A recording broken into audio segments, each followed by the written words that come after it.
अस्सलाम वालेकुम dear students आज के लेक्चर में हम डिस्कस करेंगे class 10 mathematics chapter number 5 algebraic fractions. Dear students, chapter को स्टार्ट करने से पहले हम ये देखते हैं कि अलजेब्राइक फ्रैक्शंस किसे कहते हैं। Algebraic fraction is a fraction where the numerator denominator और both contains algebraic expressions. Dear students, algebraic fraction में जो अलजेब्राइक एक्सप्रेशंस होते हैं, अलजेब्राइक एक्सप्रेशंस मीन जिसमें कॉन्स्टेंट्स, वेरिएबल्स और इवन के ऑपरेटर्स भी इस्तेमाल हो जाएं, उनको हम कहते हैं एक्सप्रेशंस।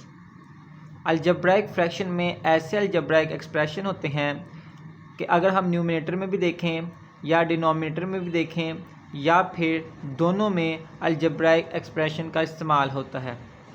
फॉर एग्ज़ाम्पल आप देख सकते हैं कि न्यूमिनेटर में है 3 और डिनोमिनेटर में है x, दोनों के दोनों अलजेब्राइक एक्सप्रेशंस हैं। सेकंड एग्जांपल में भी 2 इंटू एक्स 5 इंटू वाई, ऊपर भी अलजेब्राइक एक्सप्रेशन और नीचे भी अलजेब्राइक एक्सप्रेशन।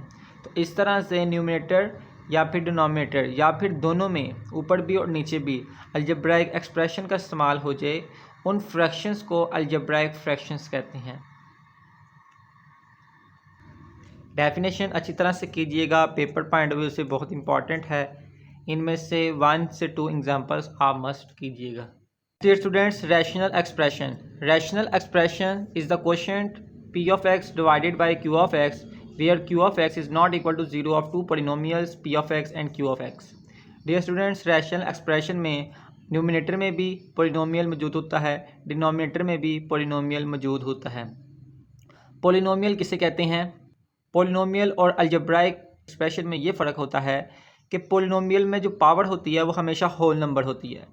फॉर एग्जांपल आप देख सकते हैं x की पावर 1 है और 1 एक होल नंबर है, x की पावर 2 है और 2 एक होल नंबर है, यहाँ भी x की पावर 1 है और 1 एक होल नंबर है। लेकिन फॉर एग्जांपल यहाँ पे कुछ इस तरह से हो, x की पावर हो 3/2, तो x की पावर 3/2 एक होल नंबर नहीं है। इसको हम अलजेब्राइक एक्सप्रेशन तो कहेंगे लेकिन इसको हम पोलिनोमियल नहीं कहेंगे, क्योंकि पोलिनोमियल में पावर हमेशा होल नंबर में होती है। तो रैशनल एक्सप्रेशन में ऐसे पोलिनोमियल्स होते हैं जो क्वेश्चन की फॉर्म में लिखे हों, जिसमें p of x ऊपर वाला पोलिनोमियल और नीचे वाला पोलिनोमियल मौजूद हो, उसे हम कहते हैं rational expression. Exercise number 5.1 start करते हैं। एक्सरसाइज नंबर 5.1 में क्वेश्चन नंबर 1 की स्टेटमेंट है, reduce the following rational expressions to lowest form. Dear students, हमें डिफरेंट क्वेश्चंस में रैशनल एक्सप्रेशंस दी हुई हैं, हमने इनको सिंप्लीफाई करते हुए इसको लोएस्ट फॉर्म में कन्वर्ट करना है। स्टार्ट करते हैं। आप देख सकते हैं कि ऊपर से न्यूमिनेटर में a बोथ टर्म्स में आ रहा है, बोथ टर्म में से a भी कॉमन लिया जा सकता है, इसके अलावा 3 भी कॉमन लिया जा सकता है। तो यहाँ से 3 भी कॉमन ले लेंगे, साथ में a भी कॉमन ले लेंगे। अंदर आ जाएगा a की पावर 1 माइनस 3 के टेबल में 6 आता है 2 टाइम्स, a कॉमन चले गया, b रह जाएगा। नेक्स्ट टाइम में देखें, नीचे से 2 बोथ टर्म्स में आ रहा है, 2 के टेबल में 2 भी आता है, 2 के टेबल में 4 भी आता है, 2 कॉमन आ जाएगा। a यहाँ पे भी मौजूद है, a यहाँ भी मौजूद है, a भी कॉमन आ जाएगा, b यहाँ पे भी मौजूद है, b यहाँ भी मौजूद है, b भी कॉमन आ जाएगा। यहाँ से a की पावर बाहर चलेगी, सिर्फ a की एक पावर आ जाएगी, ये माइनस का साइन। 2 के टेबल में 4 आता है, 2 से a कॉमन चले गया, b भी एक कॉमन चले गया, सिर्फ 1b रह गया। a-2b से कैंसिल आउट, a से कैंसिल आउट हो जाएगा, ऊपर 3 रह जाएगा और नीचे 2b रह जाएगा। पार्ट नंबर 2 आपको स्क्रीन पर नज़र आ रहा है। पार्ट नंबर 2 में आप देखें तो न्यूमिनेटर में बोथ टर्म में b मौजूद है और बोथ टर्म्स में x भी मौजूद है, तो b भी कॉमन आ जाएगा एंड x भी कॉमन आ जाएगा। यहाँ से सिर्फ a रह जाएगा, ये प्लस का साइन, और यहाँ से सिर्फ x रह जाएगा। डिनोमिनेटर में बात करें तो डियर स्टूडेंट्स, c और x बोथ टर्म में मौजूद है, वो कॉमन आ जाएगा, यहाँ से सिर्फ a रह जाएगा और यहाँ से ओनली x रह जाएगा।